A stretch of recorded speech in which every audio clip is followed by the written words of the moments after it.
Morning students. Now today I will introduce you with a new chapter, lesson number 10, that is circles.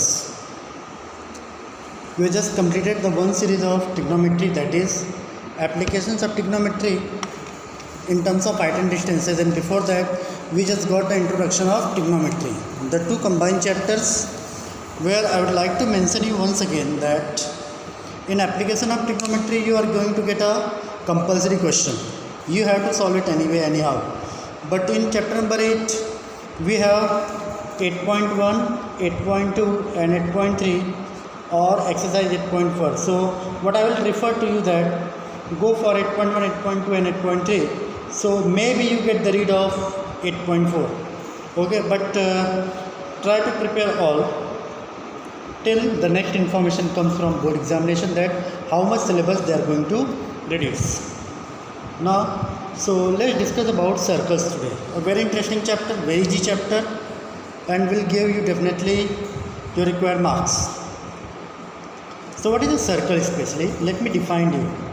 Circle is what? A circle is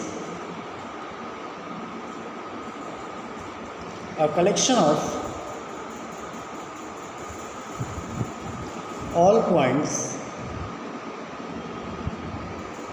in a plane which are at a constant distance,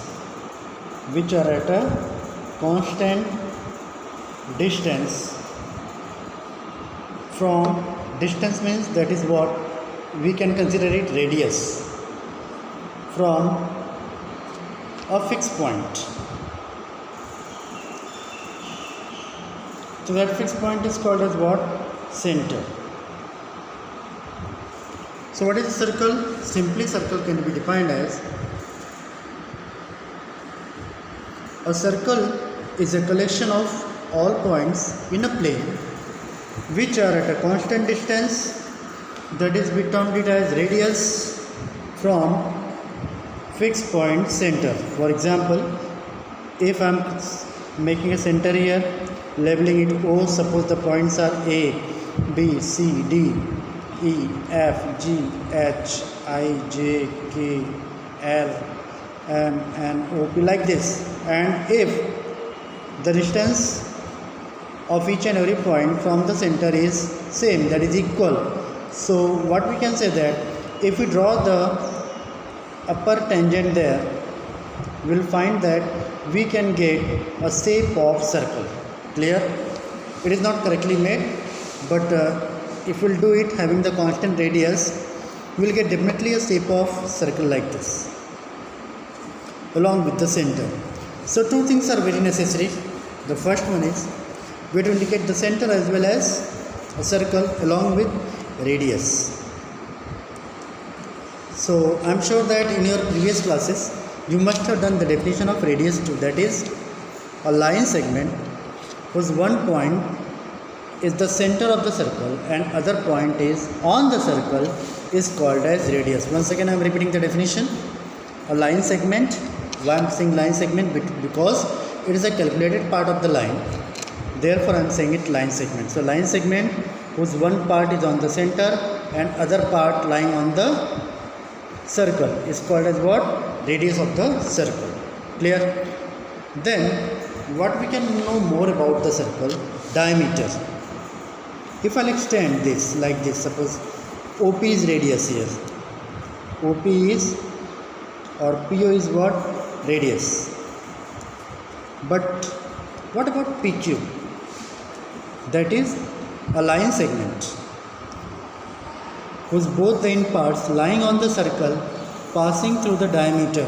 Once again, a line segment whose both the parts lying on the circle passing through center. Actually I just said their diameter, it is center.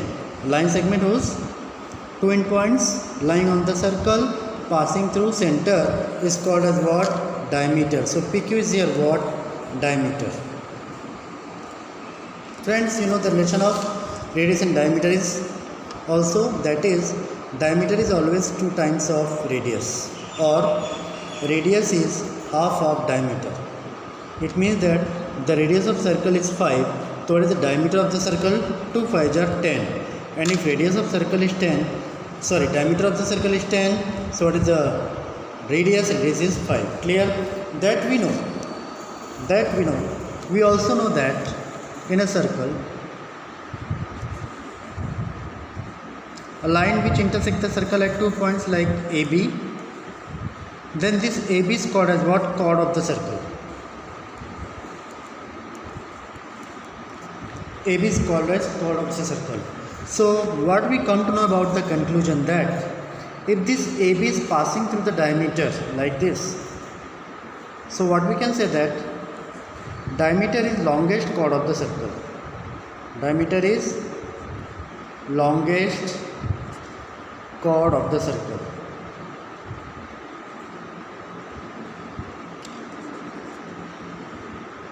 Simply we can see that this diameter divides the circle into two semi-planes, the upper one and the lower one, the upper half and lower half, in equal parts. And we come to know about one more conclusion, that for a diameter, if we are moving away from the center, okay, either in upper half part or lower half part, if we are moving away from the center, we will observe that the diameter is being decreasing. Okay, that's why we just come to know about the conclusion that diameter is the longest chord of the circle. Clear? So just we come to know about the definition of circle. Radius, diameter, their relation, diameter is 2 times of radius, radius is half of diameter, then chord, and then diameter is the longest chord. Okay, and increasing and decreasing order of the chord. We are moving towards the center, chord will increase. We are moving away from the center, chord will decrease. The length of the chord will decrease. Now one more term I would like to explain you in terms of intersection. Okay, that is what? Secant of a circle.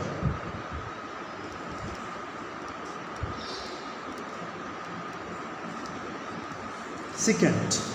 Now what is secant? A new term is there. Maybe you're done or not, but I'll explain you what is secant of a circle. Now, suppose a circle is drawn like this along with the center, and this is what the chord. You know, it is what? The chord. Now if I am extending the chord outside the circle, either in one direction or in both directions. So before extending, okay, before extending out of the circle, AB referred as chord, right? But when it is extended outside, okay, but when chord is extended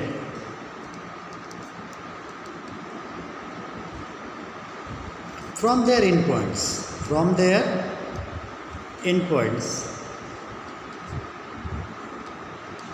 when chord is extended from their endpoint, then it is not a chord but it is a secant. It becomes what? Secant. Clear? So this is what the difference between chord and secant. What is the difference? That is, if the points lying till the circle, then it is referred as the chord, but when it is taken outside, it is what? Secant.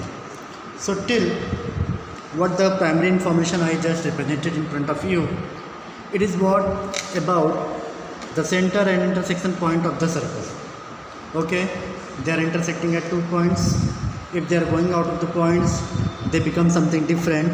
But there is also certain conditions where, excuse me, we have a line or line segment which just touches the circle externally, okay, just given from one point. For example, it's a circle, center O. Now a line segment just passing through the circle, touching the circle at one and only one point, like PQ is the line and A is the intersection point. Now what is the difference between chord or secant with this? That here this PQ intersecting the circle at one and only one point. So if this condition arises, that is outer line intersect the circle at one and only one end point, then it is called as what? Tangent to a circle. Clear? It is called as what? Tangent to a circle. So let's define now tangent to a circle.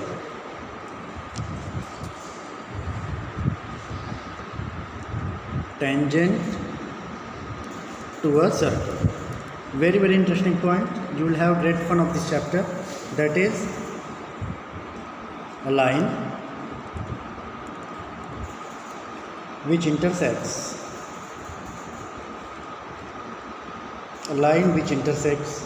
the circle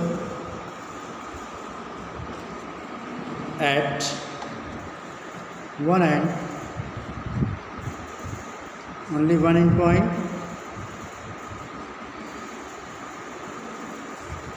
is called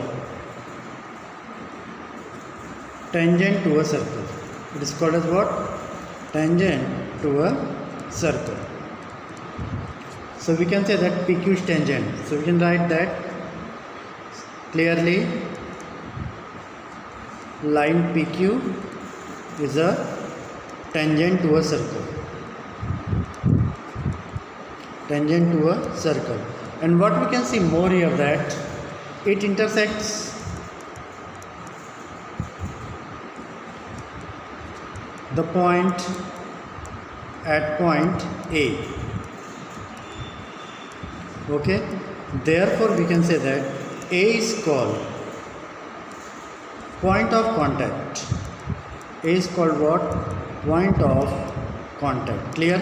So this is what about tangent to a circle. That is a line which intersects the circle at one and only one end point.